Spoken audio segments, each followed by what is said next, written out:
Speaker number 2, Marty, Mercer.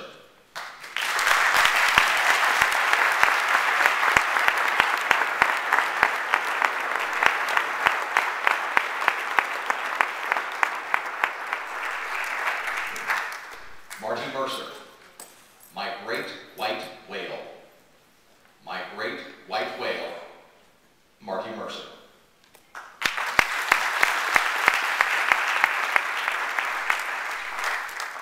Thank you, Mr. Contest Master. Tonight is like one big family reunion, isn't it?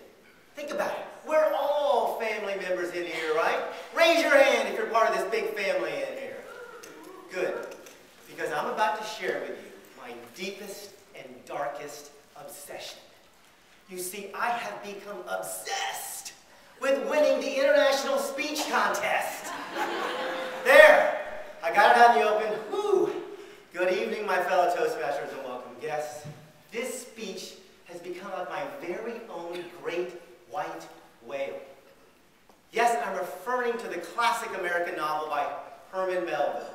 You remember, that was the book you all started, and none of you finished. So a quick refresh. Moby Dick is a great action story about Captain Ahab. His goal was to bring whale oil to the city of Boston. But somewhere on his journey, he lost sight of his goal. He became obsessed, and then possessed, and finally tormented with capturing and killing the great white whale, Moby Dick. Night and day, that's all he could think about. It finally caused him to lose touch with reality. He began to believe the whale was talking to him, taunting him. Here's my story of my 4 obsessive losses. In 2007, I wrote this emotional and gut-wrenching story about my son and our family. My wife, she didn't want me to tell it. She thought it was too personal. But my obsession to win trumped her feelings. I was sure it was a winner. That night, I lost to a guy who told a story about the woman who raised him, his grandmother, and her lessons from her garden. He brought her into the room, and she served her prized tomatoes at the end. The grandmother story. You can't beat the grandmother story. Aha, I thought. The strategy must be stories about senior citizens. So in year 2, I told a story about my dad, how despite all his medical problems, he still continued to teach the illiterate how to read. Sounds like a surefire winner, right? Wrong.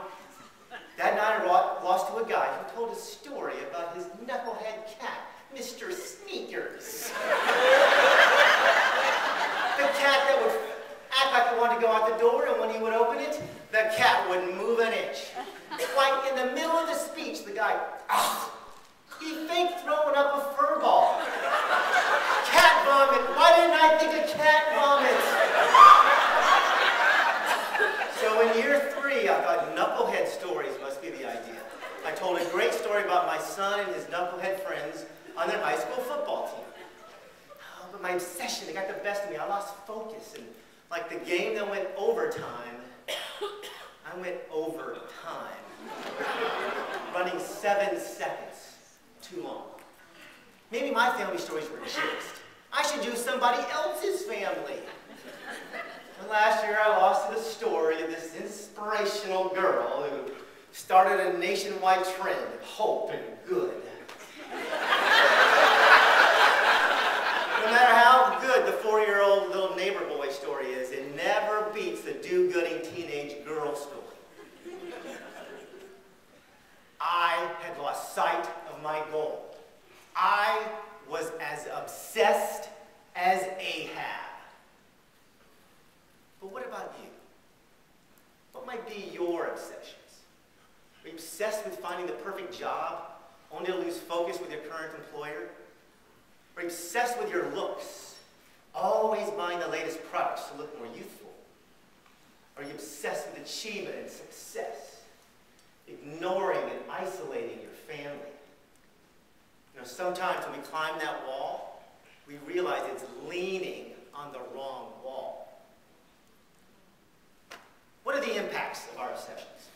Captain Ahab actually conquered his obsession. He harpooned the whale, only to have that whale come back and kill Ahab and all but one of his crew members. There was only one lonely survivor, Ishmael. As Ishmael looked across the ocean at all of the destruction caused by Ahab's obsession, he said, "I alone have survived to tell you." Well, what is it that Ishmael's telling us? Ishmael actually didn't care about whaling. He was a school teacher. He joined the crew to teach his shipmates how to read. You see, for Ishmael, it wasn't about the destination. It was about the journey. We've got to heed Ishmael's instructive counsel. He's telling us what to do. So, thanks to Ishmael, I now realize one does not have to win the title in order to achieve the win. The win is in finding the stories, crafting the words, practicing the delivery. That's where the joy is. The win is in having someone listen to your speech and being thankful that they heard your message.